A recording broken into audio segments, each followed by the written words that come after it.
we were stationed at RAF Tottenham, and we'd actually been on ops, and we were called forward this day, and we thought, well, oh, this is another op, and this was on a Sunday,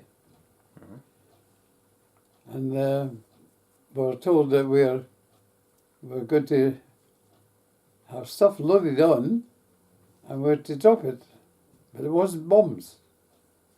It was in our containers, the containers that type that we used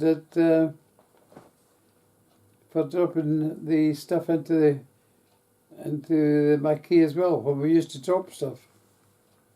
And so that was all right. And when we got in there, because we didn't know the whole story, but it's like a very good friend of mine says, her grandmother told her to hide under the table because she thought that was missions that were going to come and do some bombing round about there. Instead of that, of course, we were dropping the food. Well, that was the first Sunday the operation started. But I suppose you know the story about that, about the two Canadians who went. Can I tell you that one? All right. Well, what happened was Operation Manna came about because there's two young Canadian officers had permission to go over to the German lines and speak to the German commander, if it was possible, and advise them that they could arrange to have food dropped into Holland because all the people there were starving, and that included the German troops that was there. Anyway, after negotiations, they had managed to get to him, and to manage through the negotiations, the fact that we would be flying in Lancasters and dropping the food, and we would not be dropping bombs. And of course the Germans were advised that their anti-aircraft guns wouldn't be firing at us, but they forgot to tell a lot of people with a rifle that what was happening. So it wasn't impossible for us to get a few pot shots aimed at us with people on the ground with rifle fire. But anyway, we landed. We didn't land, of course. We just went in and we dropped it, and certain food drops, and that was it. But later on, the second and third day, by that time they got a bit organised, and we were dropping food into football grounds. And what had happened, they got the local people to put big white crosses on the football grounds, and that's where we had to drop into. And one of the trips that we were doing was that we were flying in, and this other Lancaster, and we said, "Oh, a Sprog crew," and it come across us, and we had to veer quickly and let them come in. And when we were dropping our stuff, one of them went outside and landed on the railway line. Anyway, I could see lots of people round about it, because it was taking me quite a while to try and get into it, of course. But by this time they realised it was food that was on them, not bombs. Anyway, many years later, in Africa, when we were opening a new rugby field, and in the pavilion later on, I was telling the story, and I said, yes, it was, we were dropping the food into Holland, and there was one of these things that fell outside, and I said it was just like a lot of little ants round a sugar lump. And all of a sudden, somebody put his hand on my shoulder. And now I looked down, and there's this big fella, a youngster, must have been in his early 20s. And he said to me, "You nearly killed me." I said, "What do you mean I nearly killed you? I've never seen you in my life before."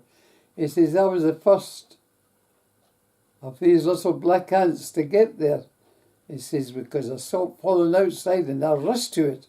And all the other people came and dived on top of me." So you see, it's a small world there. But also I've got a large number of friends in this area, Dutch people, who actually received the food, and they also still have services where they bless manna. And one particular family who come here on one Wednesday a month, and she was 5-year-old when we dropped the first lot of food, and she's always been thankful all the time. And she does tell people that, "Oh, Mr. Moore, Uncle Bill here, he saved my country from starvation." So you see that it was a real pleasure to do that, and I was actually awarded the Dutch medal on that one, and very honestly, I consider that one of the finest medals, and for the finest purposes that I received during the war. So, would you say that's the mission you're most proud of? Yes. And when you first learned of Operation Manna, were you surprised when you heard that you'd be dropping food and not bombs? Oh, yes. Yeah. And could you, what do you remember the most about Operation Manna? Well, the amount of aircraft, well, after the first Sunday, it was well organised, because the first Sunday and Monday it was a trial run to see what happened really, but after that we had several squadrons that was dropping the food, and of course even some of the Americans were dropping food as well, but they were dropping food further afield than what we were. And but at the beginning, the fighting was still going. It carried on afterwards, but the first few days of it, that was still when the war was still going on. No?